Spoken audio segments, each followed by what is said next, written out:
Attention, cette vidéo contient des images de clowns qui pourraient être perturbantes pour les personnes sensibles ou souffrant de coulrophobie. La prudence est de mise. Plongez dans un récit où l'histoire et l'horreur se rencontrent, où les clowns ne sont pas seulement les gardiens de nos rires mais aussi les architectes de nos peurs les plus profondes. Cette analyse sérieuse s'appuie sur des sources historiques vérifiées pour dévoiler l'évolution des clowns à travers les âges. De l'innocence des premiers bouffons à la sombre réputation qui les entoure aujourd'hui, nous allons décortiquer les couches de peinture et de préjugés pour révéler la véritable nature de ces figures emblématiques. Et parce que même dans les études les plus sérieuses, une touche d'humour est toujours la bienvenue, préparez-vous à quelques surprises qui prouveront que le rire, même nerveux, a toujours sa place. Après tout, n'est-ce pas dans la nature même du clown de jouer avec nos émotions? Alors, ajustez votre nez rouge, respirez profondément, et entrons ensemble dans le monde fascinant des clowns.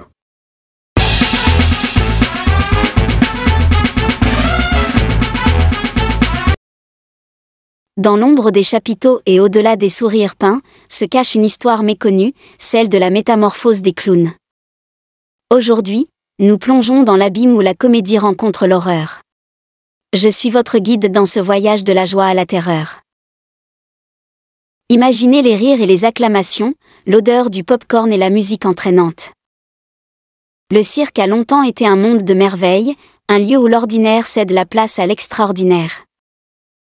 Mais derrière les paillettes et les feux de la rampe, il y a une autre histoire, une histoire qui flirte avec les ténèbres. Les clowns, avec leur visage exagérément joyeux, ont toujours eu pour rôle de nous divertir, de nous faire oublier nos soucis le temps d'un spectacle. Mais d'où vient cette tradition? Qui étaient ces premiers clowns qui ont foulé la piste aux étoiles? Retournons à l'époque de Joseph Grimaldi, considéré comme le premier clown moderne. Sous son maquillage éclatant et ses costumes extravagants, Grimaldi cachait une vie marquée par la tragédie personnelle. Son héritage est complexe, à l'image de l'art clownesque lui-même. Au fil des siècles, les clowns ont évolué. Ils ont pris de nombreuses formes, incarnant la joie, la tristesse, et parfois, quelque chose de plus sinistre. Dans notre culture populaire, ils sont devenus des icônes, des symboles puissants qui continuent de fasciner et d'effrayer. De la figure tragique de Pagliacci à l'énigmatique Joker, en passant par l'effrayant Pennywise, les clowns ont capturé notre imagination. Mais quand et comment cette figure comique est-elle devenue un vecteur d'épouvante? Ce soir, nous allons explorer cette transformation étrange et perturbante. Nous allons découvrir ensemble comment le clown, jadis messager de bonheur, est devenu pour certains un messager de peur. Suivez-moi, alors que nous dévoilons les couches de peinture pour révéler ce qui se cache vraiment derrière le masque du clown.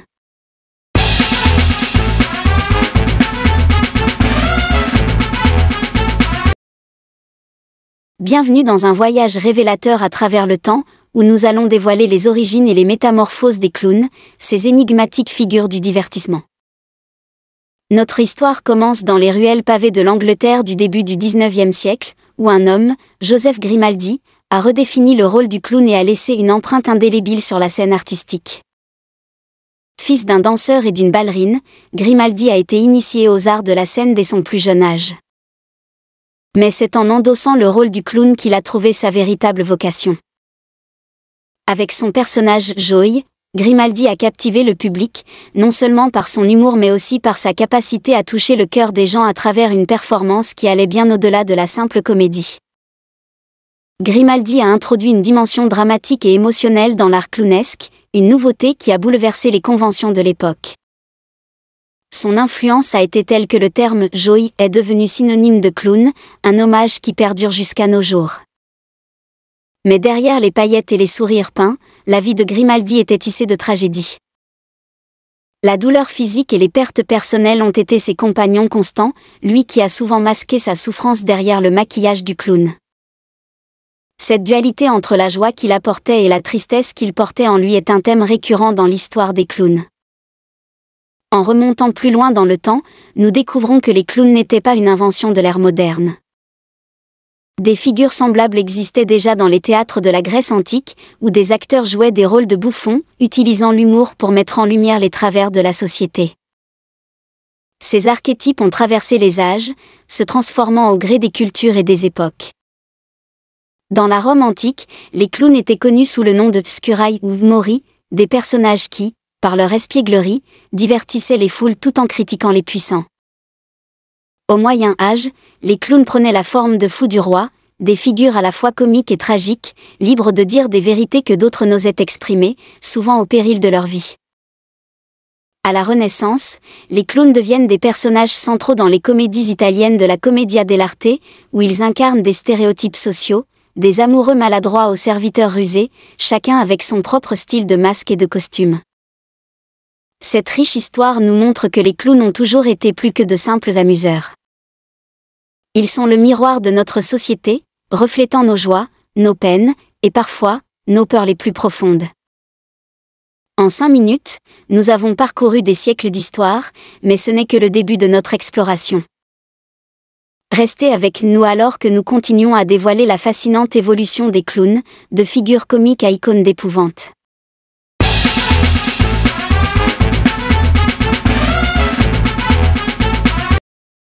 Alors que le rideau se lève sur le XXe siècle, les clowns entrent dans une nouvelle ère, celle de la culture populaire. Ici, ils prennent une place prépondérante, devenant des icônes reconnues à travers le monde. Parmi eux, certains se distinguent et marquent l'imaginaire collectif. Prenons par exemple le clown Bozo, avec sa chevelure flamboyante et son nez rouge vif. Créé dans les années 1940, Bozo est devenu un personnage adoré des émissions pour enfants, incarnant la joie et l'innocence. Mais la figure du clown n'est pas toujours synonyme de bonheur. Elle peut aussi évoquer la peur, comme l'a si bien illustré Stephen King avec son personnage terrifiant, Pennywise, dans le roman Saw. Ce monstre métamorphe, se cachant sous les traits d'un clown, a hanté les nuits de nombreuses générations.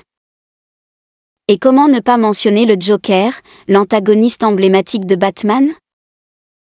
Avec son sourire figé et son rire maniaque, le Joker incarne le chaos et la folie, une parodie sombre du clown traditionnel. Ces personnages illustrent la dualité des clowns, source de rire et de terreur. Ils nous rappellent que derrière le maquillage et les costumes, les clowns reflètent les multiples facettes de l'humanité. Dans cette ère moderne, les clowns continuent d'évoluer, devenant des vecteurs de satire sociale et politique, comme le montre le clown activiste Wavy Gravy, qui utilise l'humour pour promouvoir la paix et l'amour. 4 minutes ont suffi pour traverser le spectre des clowns dans la culture populaire, de l'innocence à l'insidieuse terreur. Restez avec nous, car notre voyage dans le monde des clowns et de l'épouvante ne fait que commencer.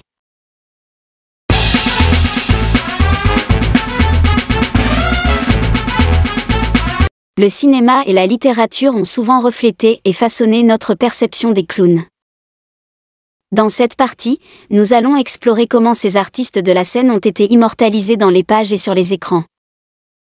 Des premières adaptations cinématographiques de l'opéra Pagliacci, où le clown tragique Cagno révèle la fine ligne entre la performance et la réalité, aux interprétations modernes, les clowns ont toujours eu un rôle complexe.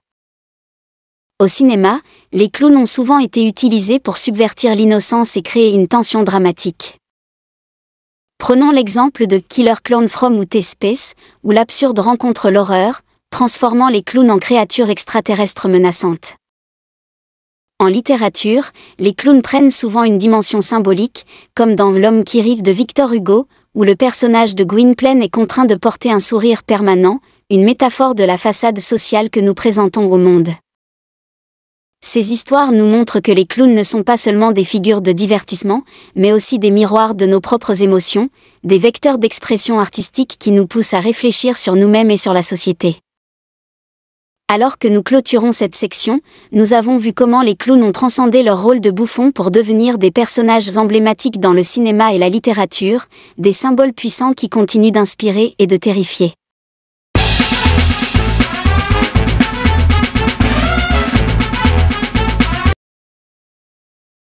La coulrophobie, ou la peur des clowns, est un phénomène fascinant et complexe. Pendant les prochaines minutes, nous allons explorer ce trouble et son impact psychologique. Bien que les clowns soient traditionnellement des symboles de joie, pour certains, ils incarnent une peur profonde et viscérale. Cette peur peut être déclenchée par les visages exagérément maquillés, cachant l'identité et les véritables intentions.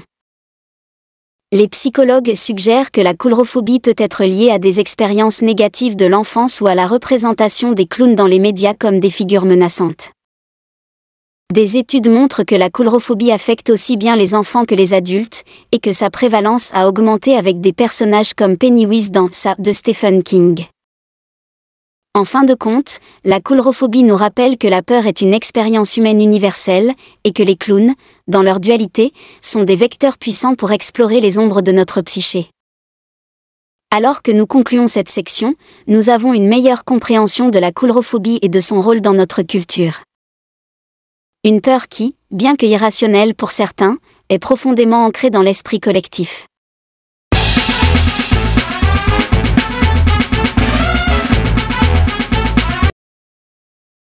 Dans les minutes à venir, nous allons dévoiler comment les clowns sont devenus des symboles d'horreur, des éclats de rire aux cris d'effroi. Loin des cirques et des fêtes d'anniversaire, les clowns ont trouvé une nouvelle demeure dans l'épouvante. Leur transformation en icône de terreur est un phénomène culturel qui défie notre confort avec l'inversion des normes. Le maquillage outrancier et les sourires figés, autrefois source de joie, sont désormais des masques derrière lesquels se cachent des menaces inimaginables. Des films comme Sa et Killer Clown from Outer Space ont cimenté les clowns dans l'imaginaire collectif comme des vecteurs de peur, utilisant leur apparence pour troubler et terrifier. Cette métamorphose reflète une fascination pour le macabre et une réflexion sur ce qui nous effraie vraiment. Les clowns, dans leur nouvelle incarnation, nous forcent à regarder au-delà du masque du quotidien. Alors que nous concluons cette partie, nous comprenons que les clowns ne sont pas seulement des amuseurs mais aussi des miroirs de nos peurs les plus profondes, des reflets déformés de notre propre humanité.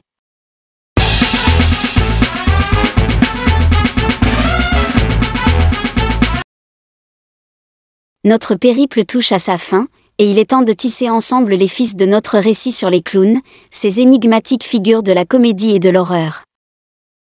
De l'histoire de Joseph Grimaldi au sombre recoin de l'épouvante moderne, nous avons traversé des siècles d'histoire, où les clowns ont été les miroirs de nos sociétés, reflets de nos joies et de nos peurs. Dans la culture populaire, ils ont oscillé entre la tendresse et la terreur, capturant l'imaginaire de générations avec des personnages aussi divers que Pennywise et le Joker. Le cinéma et la littérature ont réinventé le clown, le transformant en un symbole puissant qui défie nos attentes et éveille nos angoisses les plus profondes. Nous avons abordé la coulrophobie, cette peur viscérale, et comment elle nous confronte à nos propres abîmes psychologiques. Et nous avons vu comment, dans l'horreur, les clowns sont devenus des vecteurs de nos cauchemars, des entités qui brouillent la ligne entre le rire et le cri. Je vous invite à réfléchir à ce parcours, à ce que les clowns nous disent de nous-mêmes et de notre rapport à la peur. Et je vous lance un défi. La prochaine fois que vous verrez un clown, demandez-vous ce qui se cache derrière le maquillage. Est-ce la joie, la tristesse, ou peut-être quelque chose de plus sombre ? Je vous remercie de m'avoir accompagné dans cette exploration. N'oubliez pas de partager vos pensées et de vous abonner pour ne pas manquer nos futures aventures dans les méandres de l'humain et de l'inexpliqué.